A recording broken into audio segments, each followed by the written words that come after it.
So first one we did was a linea or a line.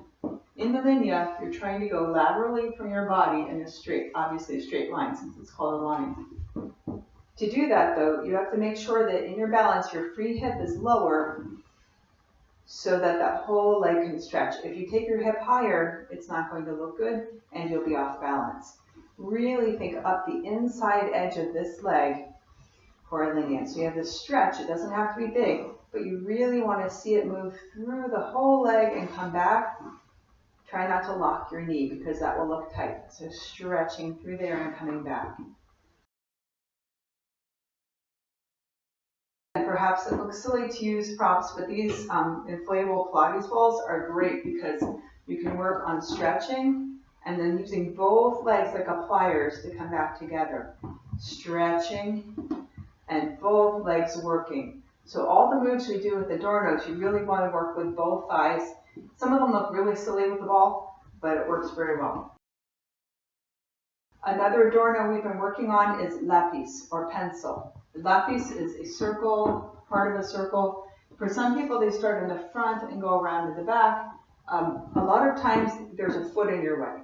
So a lot of times a lapiz starts out, if this is noon, towards 2 or 10 o'clock, and around and maybe to 3 or 4 o'clock in the back. So you have sort of a clover leaf quarter of a circle going. Now, I have the whole rest of my body is relaxed. I'm trying not to go up and down because that looks kind of silly.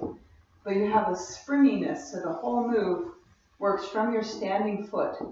It's really not about the moving leg as much about the standing leg allows your core to keep everything together and have a nice shape in your foot. The thing we're really looking at in class again is not having the hip up. You have to have the hip released and this side lifted so that you have your best balance. And the other thing is keeping that big toe energy with both feet. So if you're rolling out on your standing leg, the rest of it will look pretty funny. Big toe down on your standing leg, big toe energy on the leg that's out. So for lapiz, you can do regular lapiz like front to back, reverse lapiz back to front. In both cases, the whole leg is working. And if you think back to the exercise we did with the chair where we were extending the leg, we're extending the leg from the thigh, keeping the core working. So this extension works from the thigh out to the foot and around.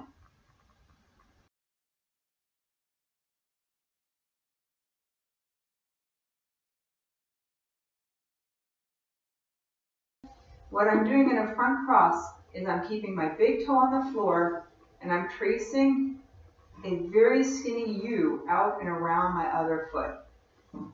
Again, this is big toe and big toe. Both my big toes have the main energy so that I can stay balanced without rolling out. This is really important that you don't want to go to your little toe because it doesn't look nice. And if you go to your little toe and you're standing leg, it really doesn't look nice. So both big toes give you a nice move around your center. There's no window between my legs. So when I'm doing this, I'm matching one thigh up to the other thigh.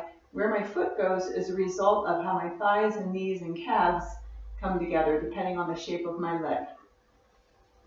So I'm in here, coming back out. Around, coming back out. I can do a couple of them, or I can take this and go really slowly. I could do little toquecitos, so I'm making the same shape, but in little tiny touches. I could go around smoothly and sharp and touch. So I have a lot of choices here for playing with one shape. And that's true for all of the ornaments. You want to find different ways to use the shapes. There are only a certain number of things we can do with standing on one leg and moving one leg. But if you express it in different ways, you have a beautiful musicality with a small vocabulary. It's not important to do a lot of different shapes of moves. What's important is to listen to the music, to listen to your leader, and feel how you can embroider and make that dance more beautiful in the space and the music that you have at that moment. A back cross or back amage has to have a lot more extension of the leg because you have to fit one thigh behind the other thigh. I'll do this looking away from you. That right back here has to come around and match up so that my knees can match up, my calves can match up, and that decides where my foot goes. If you have long, slim legs, you can probably get your foot way in here. I can't. So for me, it looks much more beautiful to come in to where my leg naturally wants to wrap around my other leg. I've noticed in class a lot of people throw their leg around in a big circle. To me, this is more of a straight line back and a straight line in. It's almost a triangle. So I stretch and come back in, stretch and come back in. Same as for the front crosses. These back crosses can have a lot of different shapes. It could go and quick, and quick. It could go really slowly. It could go slowly on one part and tap in, tap out, and go. So there are a lot of things you can do even just keeping one plain shape. If you want to make these bigger, more like sort of self-leading a boleo, you can do that, but be aware that making this go around and behind you is a little bit more work than just straight back or staying on the same side of the body. You'll notice that if you cross your leg across yourself, you're going to have to do a little bit more hip tip to help balance your head on your standing foot. Be very careful not to also then rotate your body. Allow your hip to tip and not to turn if you want a little bit better balance. I'll show you this here. So if my hip goes back, I'm going to have to tip, which you can't see much, but if I rotated, you would be able to see it. So here's what you're going to try not to do in that move. Moving just your leg, you want to keep your body here. If you want to add and make it bigger and use a twist, you're going to have to work a little bit harder on that.